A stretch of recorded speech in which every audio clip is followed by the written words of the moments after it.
जय हिंद साथियों। हिमाचल प्रदेश पुलिस भर्ती परीक्षा 2022 के मॉक टेस्ट नंबर 13 में मैं दीपक आप सभी का हार्दिक स्वागत करता हूं।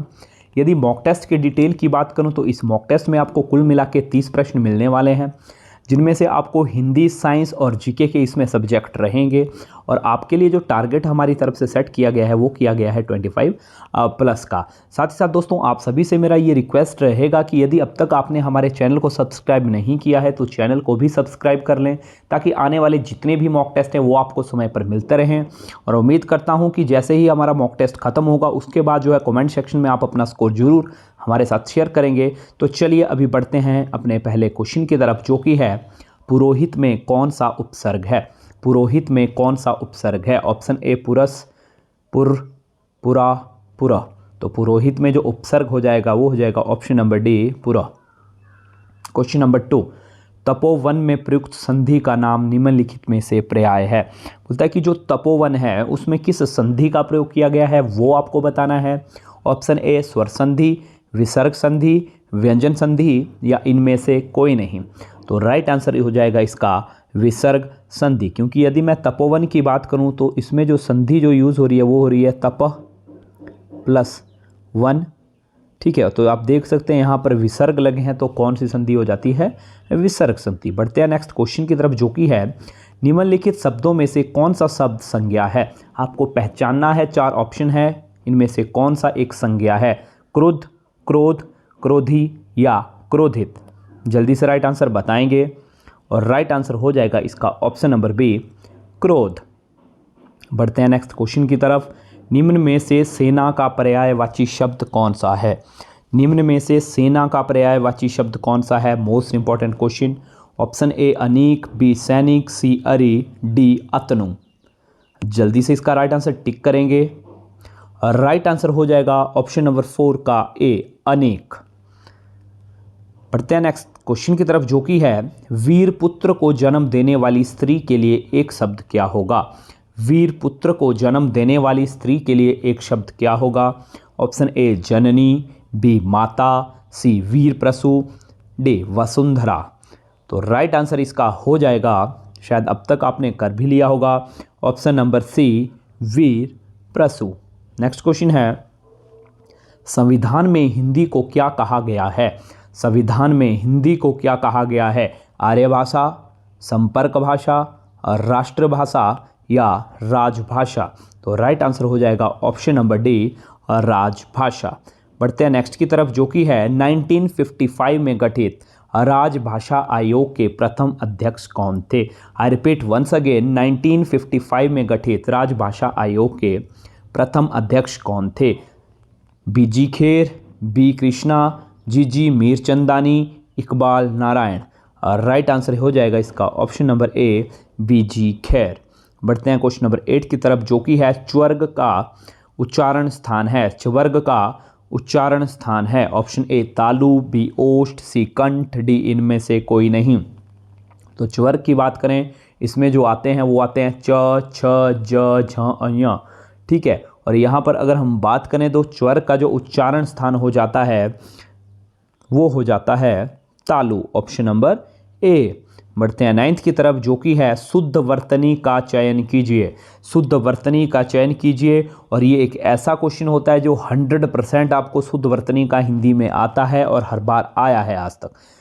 जल्दी से बताएंगे, तहसीलदारी, तहसीलदारी, तहसीलदारी या तहसीलदारी। तो राइट आंसर इसका हो जाएगा ऑप्शन नंबर ए, तहसीलदारी। नेक्स्ट इज गगनचुंबी में कौन सा समास है। गगनचुंबी में कौन सा समास है? बहुव्रीहि, अव्ययी भाव, तत्पुरुष या कर्मधारय। तो गगनचुंबी में जो समास आपका हो जाएगा वो हो जाएगा ऑप्शन नंबर सी, तत्पुरुष। और जिसने भी ये किया है उसका हो जाता है बिल्कुल सही। चलिए नेक्स्ट की तरफ आगे बढ़ते हैं। जिन शब्दों की उत्पत्ति का पता नहीं चलता है उन्हें कहा जाता है।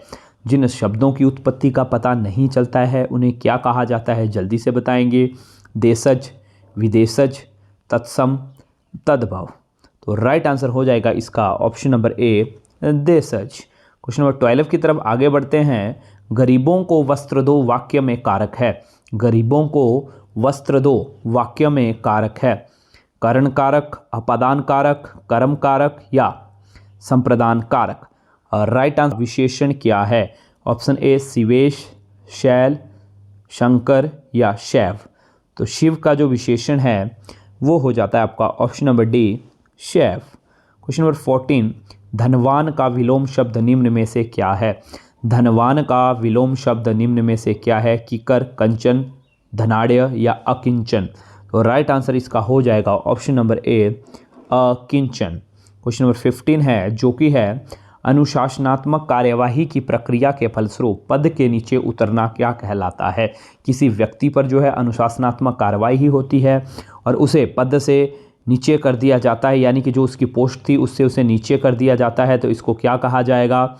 पदावधि लगने का अर्थ है भूख से तड़पना, प्यास से परेशान होना, चुप न रहना या स्वाद न मिलना। तो राइट आंसर हो जाएगा इसका ऑप्शन नंबर सी चुप न रहना।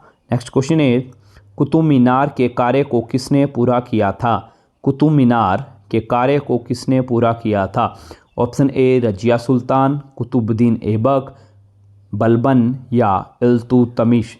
तो इसका जो राइट आंसर हो जाएगा वो हो जाएगा ऑप्शन नंबर डी इल्तुतमिश। और इल्तुतमिश ने इसका जो कार्य करवाया था जब वो राजगद्दी पर बैठा था 1210 से लेकर 1236 के बीच में।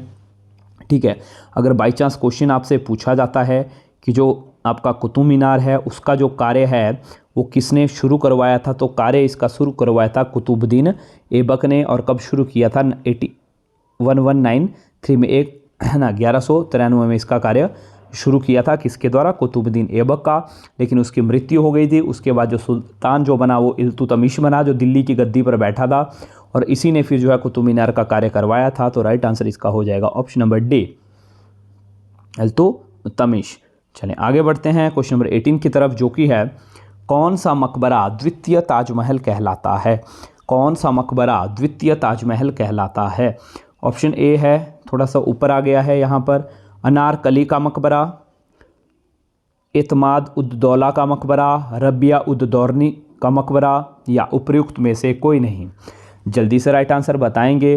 तो राइट आंसर हो जाएगा इसका ऑप्शन नंबर सी रबिया उद दौरनी का मकबरा, या इसे क्या कहा जाता है? बीबी का मकबरा। कौन सा मकबरा भाई?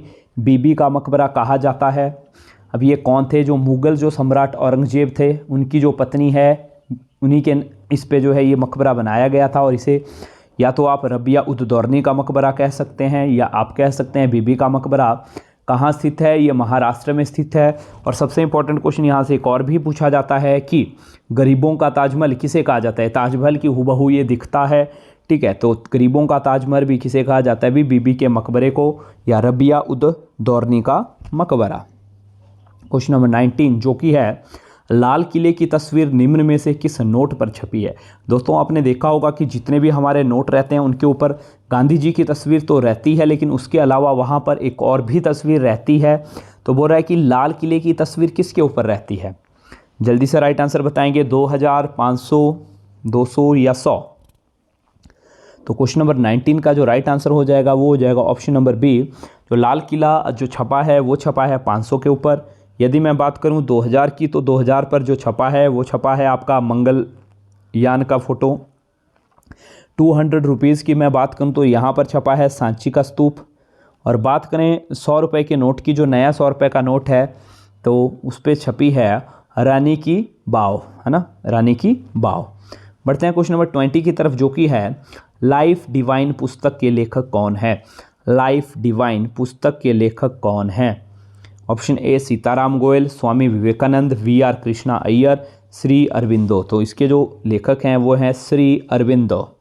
बढ़ते हैं नेक्स्ट की तरफ, जो कि है संविधान के संरक्षक के रूप में सर्वोच्च न्यायालय का अधिकार विश्व के किस संविधान से लिया गया है? जब भारत का संविधान बना तो बहुत सारी चीज़ें ऐसी थी जो अन्य संविधानों से अडॉप्ट की गई। तो यहाँ पे कह रहा है कि सर्वोच्च न्यायालय का जो अधिकार है संविधान का संरक्षण करना, वो कहाँ से लिया गया है? स्विट्ज़रलैंड से, कनाडा से, अमेरिका से या इंग्लैंड के संवैधानिक संविधान से? तो राइट आंसर इसका हो जाएगा अमेरिका के संविधान से। क्वेश्चन नंबर 22 भारतीय अर्थव्यवस्था कैसी है? भारतीय अर्थव्यवस्था कैसी है? पूंजीवादी है, साम्यवादी है, या स्वतंत्र है, या मिश्रित है? तो भारतीय जो अर्थव्यवस्था है वो है पूर्ण रूप से क्या है भाई? मिश्रित अर्थव्यवस्था है। क्वेश्चन नंबर 23 जो कि है, विश्व का सबसे बड़ा अफीम उत्पादक देश कौन सा है? विश्व का सबसे बड़ा अफीम उत्पादक देश कौन सा है? अफगानिस्तान, लाओस, ईरान, या म्यांमार? ठीक है, तो राइट आंसर इसका हो जाएगा ऑप्शन नंबर, जल्दी से टिक करेंगे, 23 का ए, अफगानिस्तान। क्वेश्चन नंबर 24 जो कि है, राष्ट्रीय किसान आयोग का मुख्यालय कहाँ स्थित है? राष्ट्रीय किसान आयोग का मुख्यालय कहाँ स्थित है? Lucknow, New Delhi, Dehradun, Suratgarh? Right answer is option number B, New Delhi. Question number 25, T20 विश्व कप 2022 की मेजबानी कौन सा देश करेगा? अभी कुछ दिनों बाद या कुछ महीनों बाद हम कह सकते हैं, लगभग अक्टूबर के महीने में T20 विश्व कप शुरू होगा मेंस का। तो इसका जो मेजबानी जो करेगा, जो होस्ट करेगा, कौन करेगा? इंडिया, इंग्लैंड, ऑस्ट्रेलिया, या श्रीलंका? जल्दी से राइट आंसर टिक करेंगे। राइट आंसर इसका हो जाएगा ऑप्शन नंबर सी, ऑस्ट्रेलिया। बढ़ते हैं 26 की तरफ जो कि है, निम्नलिखित में से किस नदी को उसके प्रदूषकों के कारण जैविक मरुस्थल कहा जाता है? मोस्ट इंपॉर्टेंट क्वेश्चन, निम्नलिखित में से किस नदी को उसके प्रदूषकों के कारण जैविक मरुस्थल कहा जाता है? यमुना, कावेरी, भदार, या दामोदर? तो राइट आंसर हो जाएगा इसका ऑप्शन नंबर डी, दामोदर। और अगर मैं बात करूं दामोदर को, तो इसे बंगाल का शौक भी कहा जाता है, क्योंकि इससे जो है बंगाल में काफ़ी ज़्यादा बाढ़ें आती है। ठीक है, और झारखंड और पश्चिम बंगाल में ये नदी बहती है। बढ़ते हैं आगे 27 की तरफ जो कि है, दूध से क्रीम निकालने पर इसका, दूध से अगर हम मक्खन या क्रीम निकाल दें तो क्या होगा? दूध का घनत्व बढ़ता है, घनत्व घटता है, घनत्व अपरिवर्तित रहता है, उपयुक्त में से कोई नहीं? तो 27 का जो आंसर हो जाएगा वो हो जाएगा ऑप्शन नंबर ए, दूध का घनत्व बढ़ता है। नेक्स्ट बढ़ते हैं क्वेश्चन नंबर 28 की तरफ जो कि है, निम्नलिखित में से किसने न्यूटन से पूर्व ही बता दिया था कि सभी वस्तुएं पृथ्वी की ओर गुरुत्वाकर्षित होती है? देखिए दोस्तों, अक्सर आपने पढ़ा होगा कि गुरुत्वाकर्षण का नियम जो है न्यूटन ने दिया था, लेकिन उससे पहले भी एक वैज्ञानिक ऐसे हुए जिन्होंने ये पहले ही बता दिया था कि जो है गुरुत्वाकर्षण एक बल होता है। तो ये किसने कहा था? आर्यभट्ट ने, वराही मिहिर ने, बुद्धगुप्त ने, या ब्रह्मगुप्त ने? तो राइट आंसर हो जाएगा इसका ऑप्शन नंबर डी, ब्रह्मगुप्त।